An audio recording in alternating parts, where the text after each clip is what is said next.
Сәлеметсіздер ме? Ақтөбе қаласы номері 8-ші орта мектеп 10-шы В сынып оқушысы Ералы Бейбарыс.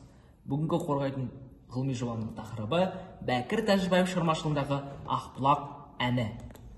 Зерттеу жұмысының мақсаты Бәкір Тәжібаев шығармашылығындағы Ақбұлақ әні ақынның туған жеріндегі ағып жатқан Ақбұлақ бұлағына арналғандығын ғылыми тұрғыда анықтау.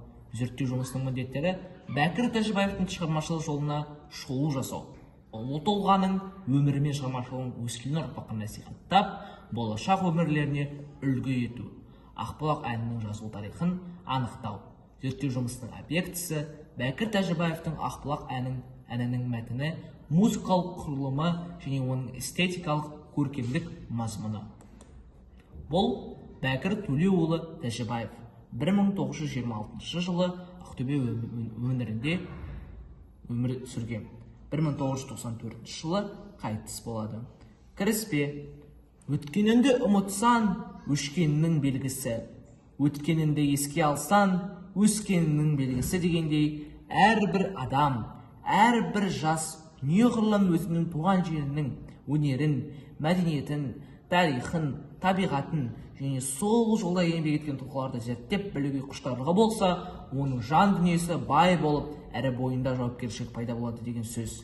Жалпақ жұртында иісі алашынды құрметтеу, ең алдымен өзінің тұрған өлкесінің тарихын, табиғатын танудан, өнерін құрметтеп, адамдардың ардақтаудан басталады деп халық айтқандай, мен осы жобамды Ақтөбе облысы Байғанин ауданы Жарқамыс совхозының Ақбұлақ ауылында дүниеге келген 1926-1994 жылдар аралығында өмір сүрген ақын, сазгер, драматург, әртіс, ұлы тұлға Бәкір Төлеуұлы Тәжібаевқа арнаймын. Бөкенбайдың сайында, Ақбұлақтың бойында. Келесі суретіміз Бөкенбайдың сайында, Ақбұлақтың бойында дүниеге келіппін, қызық дәурен сүріппін. Бұл Ақбілек ауданы ауылы, яғни Бөкенбай сайы. Және оған Бөкенбай батыр ескерткіші. Келесі суретіміз кезінде Ақбұлақтың бойында қоныстанған үйлердің орнын қазіргі кездегі құм басқан көрінісі.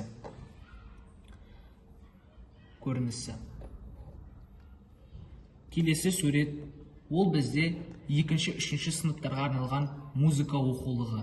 Және осы музыка оқулығында Ақбұлақ әні 2018-2022 жылдар аралығында Алматы Атамұра баспасынан шыққан. Демек, бұл ән бала бойына, туған жерге, патриотизмге алып келетіні сөзсіз.